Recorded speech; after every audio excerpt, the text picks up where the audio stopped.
Assalamualaikum warahmatullahi wabarakatuh. Perkenalkan, nama saya Zulfan Hafiz Meswara dengan NIM 2111076. Saya dari kelas IFB 5B, Prodi Informatika, Fakultas Ilmu Komputer, Universitas Mulia Balikpapan. Pada kesempatan kali ini saya akan menjelaskan tutorial dalam membuat IRD, yang dimana video ini merupakan bentuk tugas dari mata kuliah Sistem Manajemen Basis Data.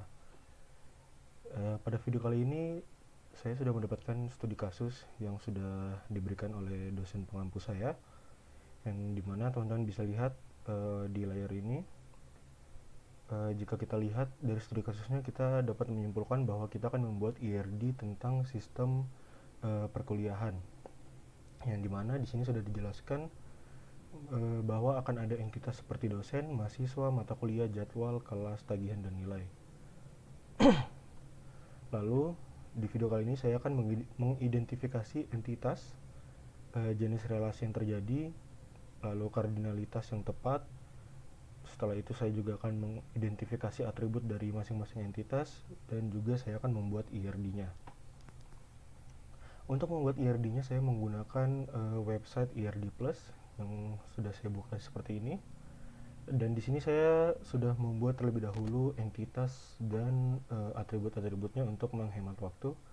Yang pertama di sini di tengah ini sudah ada entitas mahasiswa dengan beberapa atributnya, dengan NIM mahasiswa sebagai primary key-nya.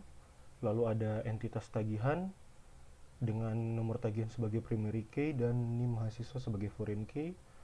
Lalu ada entitas KRS dengan ID KRS sebagai primary key dan NIM mahasiswa sebagai foreign key. Ada entitas mata kuliah dengan kode mata kuliah sebagai primary key dan ID dosen sebagai foreign key. Lalu ada entitas dosen dengan primary key ID dosen.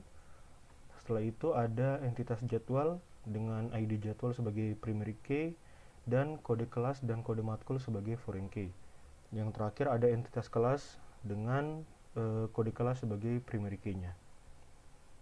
Nah, untuk teman-teman yang baru belajar membuat IRD, di situs IRD Plus ini sebenarnya cukup gampang untuk membuatnya. Yang pertama, kalau teman-teman ingin membuat entitas, langsung klik saja pilihan entity ini diklik, lalu tinggal diklik lagi di sini. Setelah itu akan membuat simbol persegi panjang sebagai bentuk entitas. Lalu tinggal teman-teman ganti saja entity name-nya.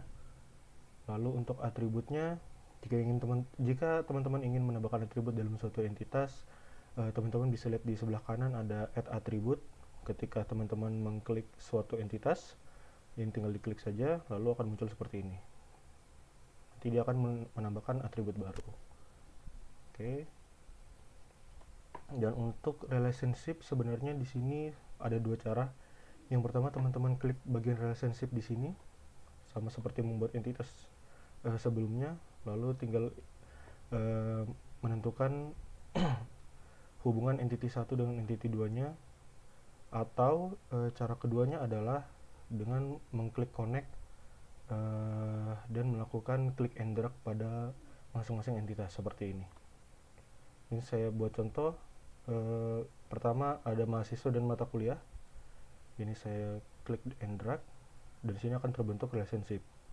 Untuk relationship-nya di sini saya akan memilih relationship dengan nama memilih. Jadi mahasiswa akan memilih mata kuliah. Lalu untuk kardinalitasnya di sini ada pilihan one, many, dan one many. Untuk kardinalitas di sini saya akan memilih many to many. Jadi mahasiswa itu bisa memilih banyak mata kuliah, dan mata kuliah itu juga biasanya bisa dipilih oleh banyak mahasiswa. Jadi di sini saya akan memilih many to many dan akan membuat garis kardinalitas seperti ini pada IRD-nya. Oke. Selanjutnya saya akan langsung connect lagi aja. Yang kedua, di sini saya akan mengkonekkan tagihan dengan mahasiswa terlebih dahulu.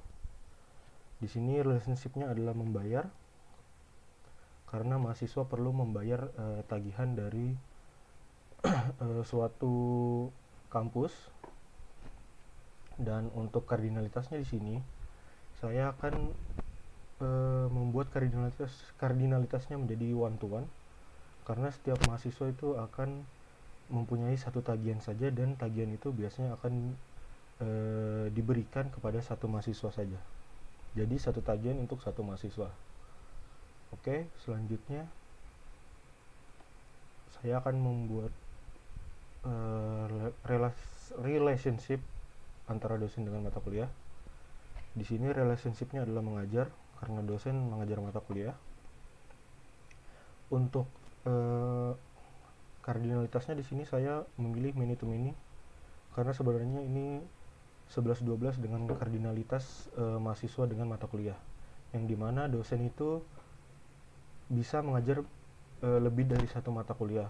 Jadi misalnya di semester ini mata kuliah ini, di semester selanjutnya di mata kuliah ini, dan mata kuliah itu juga biasanya bisa diajar oleh lebih dari satu dosen. Jadi misal di kelas A, mata kuliah ini diajarkan oleh dosen A, tapi di kelas B mata kuliah tersebut diajarkan oleh dosen C, seperti itu. Jadi kardinalitasnya adalah many to many. Selanjutnya saya akan membuat relationship antara mata kuliah dengan KRS, karena di atribut KRS saya juga memasukkan kode mata kuliah sebagai foreign key, jadi ini harus terhubung. Oke.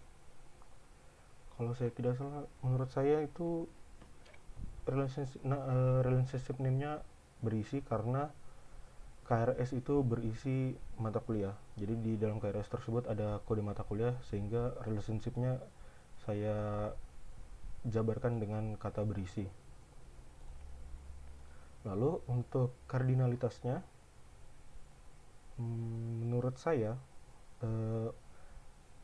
banyak mata kuliah itu bisa dimasukkan ke satu KRS saja. Jadi kardinalitasnya adalah one to many. Jadi ini one to many. Oke. Selanjutnya, yang ini antara mahasiswa dengan KRS juga saya masukkan suatu relationship, karena di KRS, di entitas KRS saya memberikan foreign key ini mahasiswa, sehingga kita harus menghubungkan antara kedua entitas tersebut. Untuk relationship-nya di sini saya akan membuat nama mempunyai. Jadi mahasiswa itu sudah pasti mempunyai KRS. Dan untuk kardinalitasnya saya akan membuat one to one, karena satu mahasiswa itu hanya mempunyai satu KRS saja. Jadi kardinalitasnya itu sama dengan antara mahasiswa dengan tagihan. Selanjutnya, relationship antara mata kuliah dengan jadwal. Di sini mata kuliah dan jadwal saya akan masukkan relationship dengan nama mata kuliah.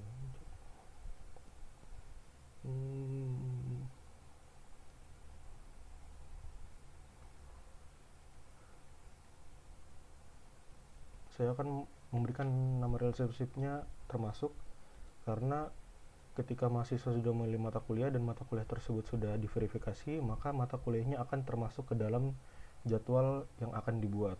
Jadi relationship name-nya adalah termasuk.